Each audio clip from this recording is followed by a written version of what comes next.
Hi there, you watching it's not fake. और ये वो प्लेटफॉर्म है जहां से सोमवार से शुक्रवार मैं लाती हूं आपके लिए दिन भर की 5 बड़ी खबरें, खबरों के पीछे का विश्लेषण, उसके पीछे का सच। तो चलिए शुरुआत करते हैं इट्स नॉट फेक की आज की 5 बड़ी हेडलाइन से।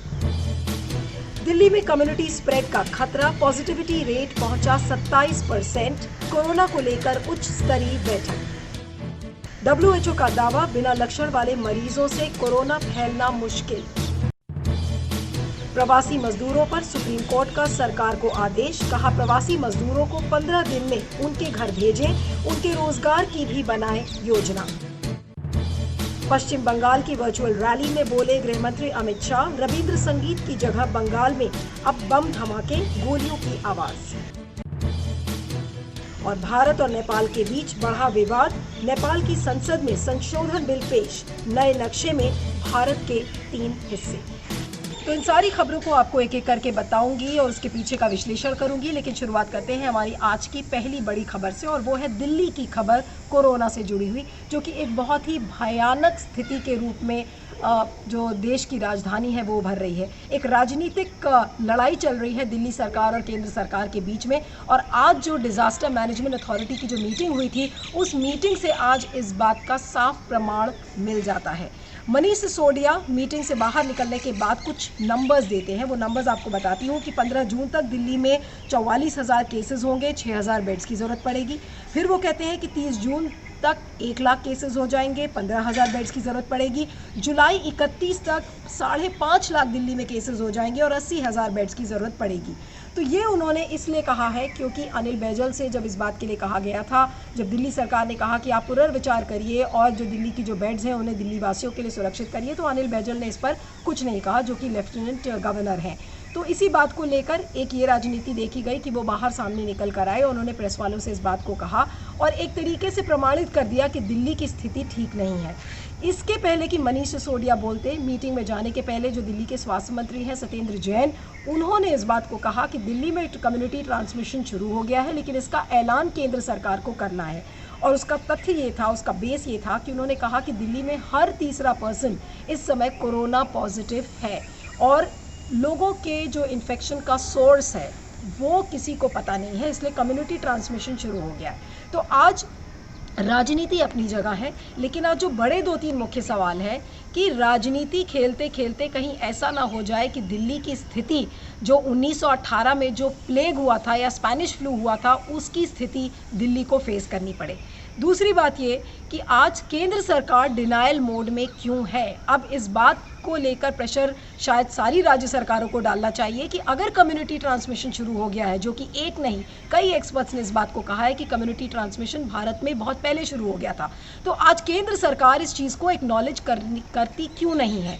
उससे केंद्र सरकार को क्या नुकसान है, क्या फ़ायदा है, अगर कोई भी पॉइंट है तो इस बात को केंद्र सरकार को सामने रखना चाहिए। लेकिन केंद्र सरकार ऐसा कुछ भी नहीं कर रही है, लेकिन लोगों को भ्रमित कर रही है। अगर कम्युनिटी ट्रांसमिशन आ गया है तो क्या सरकार की ये रिस्पॉन्सिबिलिटी नहीं, सरकार की ये जिम्मेदारी नहीं कि लोगों को बताएं। लेकिन फिलहाल जो अलग अलग देश के डिस्ट्रिक्ट्स हैं उनको एक डिस्ट्रिक्ट प्लान बनाने को कहा गया है। WHO के जो हेड है उन्होंने भी कहा है कि ग्लोबली जो कोरोना की जो इस समय सिचुएशन है वो बहुत ही भयावह है और इस समय वायरस को कंटेन करने की ज़रूरत है। तो ऐसी खबरों के बीच में जब इस तरीके की बातें आती हैं, इस तरीके की घिनौनी राजनीति देखने को मिलती है, तो आप क्या कहेंगे कि आप लोगों की जान से खिलवाड़ नहीं कर रहे हो तो और क्या कर रहे हो।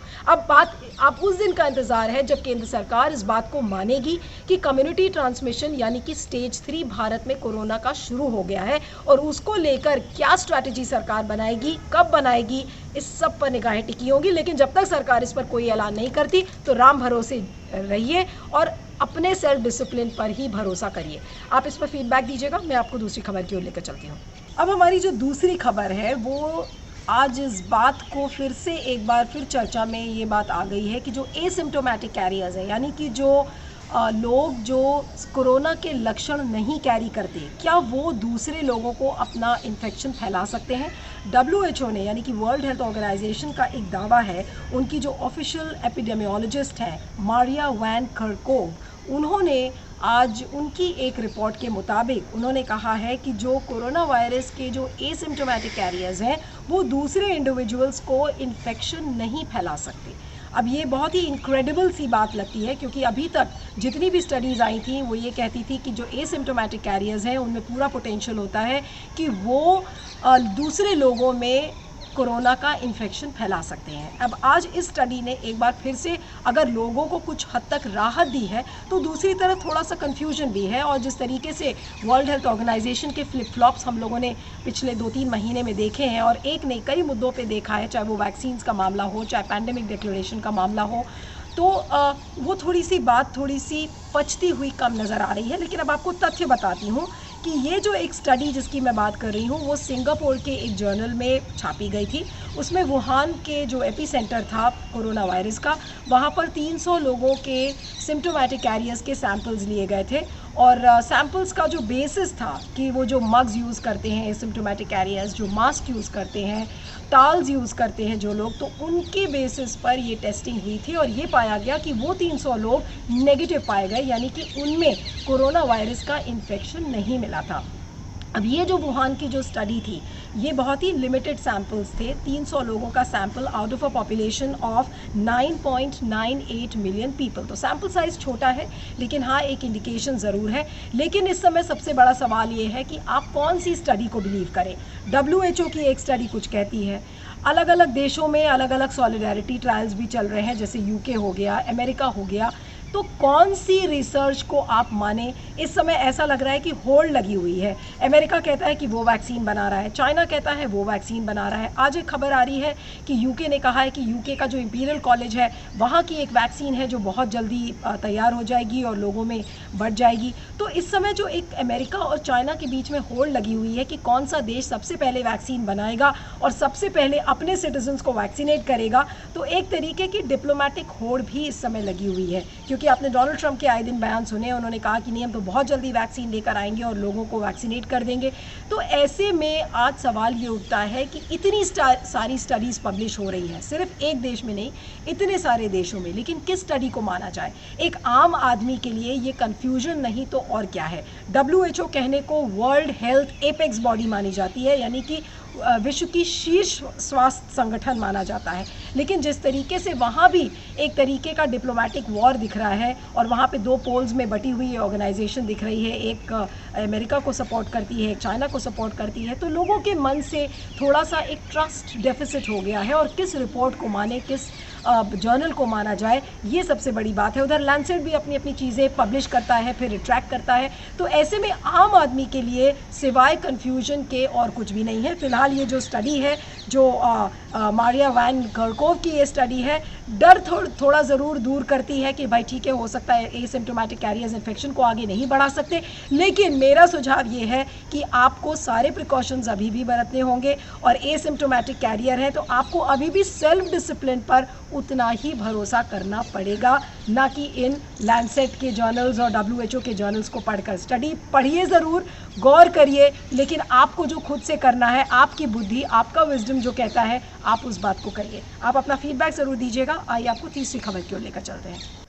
आज प्रवासी मजदूरों पर फिर से एक बार स्पॉटलाइट आई है, क्योंकि सुप्रीम कोर्ट ने स्टेट्स को, यानी कि राज्यों को, यूनियन टेरिटरीज़ को और केंद्र को एक बार फिर से आज याद दिलाया है कि अभी तक जितनी भी चीज़ें प्रवासी मजदूरों के लिए हुई हैं वो नाकाफ़ी हैं। अब सुप्रीम कोर्ट ने आज क्या क्या चीज़ें कही हैं राज्य सरकार को, यूटीज़ को और केंद्र सरकार को। पहला जो कोर्ट ने आज ऑर्डर दिया है, उन्होंने कहा है कि जितने भी प्रवासी मजदूर हैं उनको 15 दिन में उनके घर, यानी कि उनके गांव पे जो भी उनका गंतव्य है वहां पर उन्हें पहुंचाना चाहिए। और उसके लिए जो एक्स्ट्रा श्रमिक ट्रेन्स हैं वो रेलवेज़ को प्रोवाइड करनी पड़ेगी। और कितनी ट्रेन्स की बात इस समय कही जा रही है, कहा जा रहा है कि उस समय 171 ट्रेन्स प्रोवाइड की जाए और जितने भी श्रमिक मजदूर जो कि अभी यहाँ बैठे हैं उनको उनके घर पहुँचाया जाए, ये बात कही है। एक और जो बड़ी मुख्य बात आज सुप्रीम कोर्ट ने कही है, वो ये कहा है कि जो गांव में पहुंचने वाले जो प्रवासी मजदूर हैं उनके रोज़गार को लेकर सरकार क्या कर रही है, सरकार उसे बताए।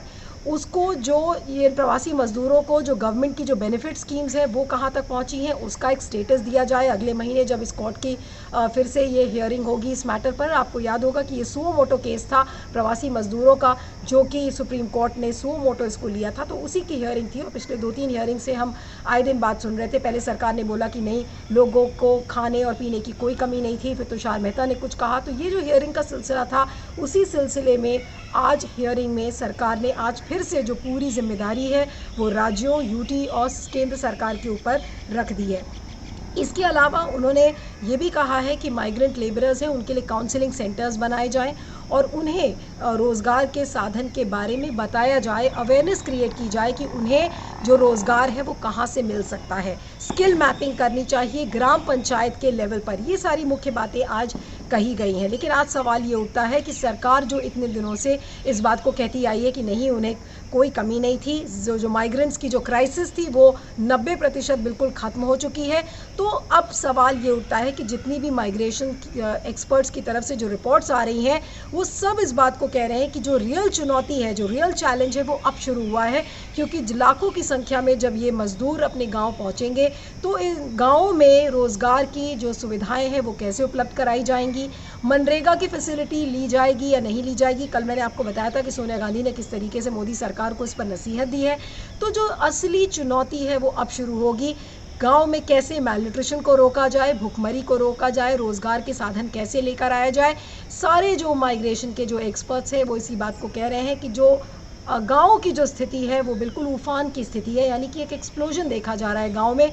लेकिन इसको लेकर अभी कोर्ट ने इंटरवीन किया है। कोर्ट ने राज्य सरकारों, यूटीज़ और केंद्र सरकार से पूछा है कि आप स्किल मैपिंग करिए और बताइए। तो यानी कि अभी भी केंद्र सरकार के पास, चाहे राज्य सरकारों के पास हो, चाहे यूटीज़ के पास हो, उनके पास कोई क्लियर कट प्लान नहीं है। अब ये प्लान अगले महीने जब दोबारा ये हियरिंग होगी उसमें वो लेकर आएंगे। तो अब देखना होगा कि किस तरीके का प्लान तैयार किया जाता है। लेकिन इस बीच में गांव की जो ये चुनौती है, इससे सरकारें कैसे निपटेंगी, इसके बारे में किसी को कुछ पता नहीं है। तो अब निगाहें गड़ी होंगी कि क्या स्टेप्स सरकारें उठाती हैं, चाहे वो केंद्र सरकार हो चाहे राज्य सरकार हो। इस पर आपका क्या सोचना है, इस पर फीडबैक मुझे ज़रूर दीजिएगा।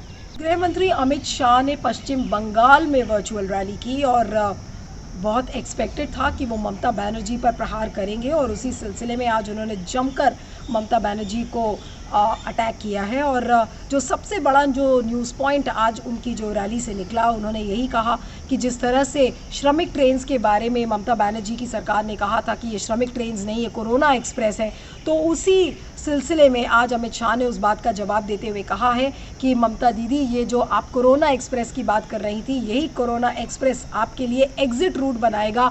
पश्चिम बंगाल के चुनाव बहुत दूर नहीं है 2021 में।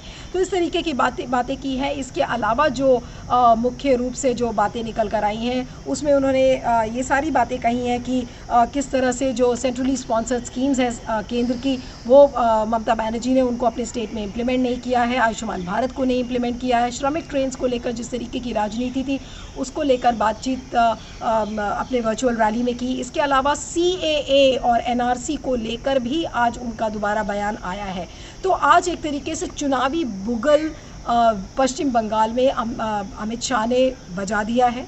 और हम इतने दिन से ये सोच रहे थे कि जितने भी तृणमूल के जो लीडर्स थे, खासकर डेरेक ओब्रायन, जिन्होंने एक हमें एक्सक्लूसिव इंटरव्यू में भी इस बात को कहा था कि अभी चुनाव कहीं भी दूर दूर तक हमारे रेडार में नहीं है, तो अमित शाह ने आज फिर से एक एज अपना अनाउंस किया और कहा कि अभी भी चुनाव उनकी प्रायोरिटी है। भले उनको वर्चुअल कॉन्फ्रेंसेस करनी पड़े, वर्चुअल रैलीज होल्ड करनी पड़े, लेकिन वो करेंगे। लेकिन इस प्रक्रिया में वो पीछे नहीं हटना चाह रहे हैं। उसी एनर्जी के साथ आज अमित शाह दिखे पुरजोर तरीके से। पहले उन्होंने बिहार में रैली की थी, फिर उड़ीसा में रैली कल किया और आज पश्चिम बंगाल में रैली किया है। तो जो चुनाव का नैरेटिव है आज वो एक कहीं ना कहीं बीजेपी की तरफ से बनता हुआ दिख रहा है।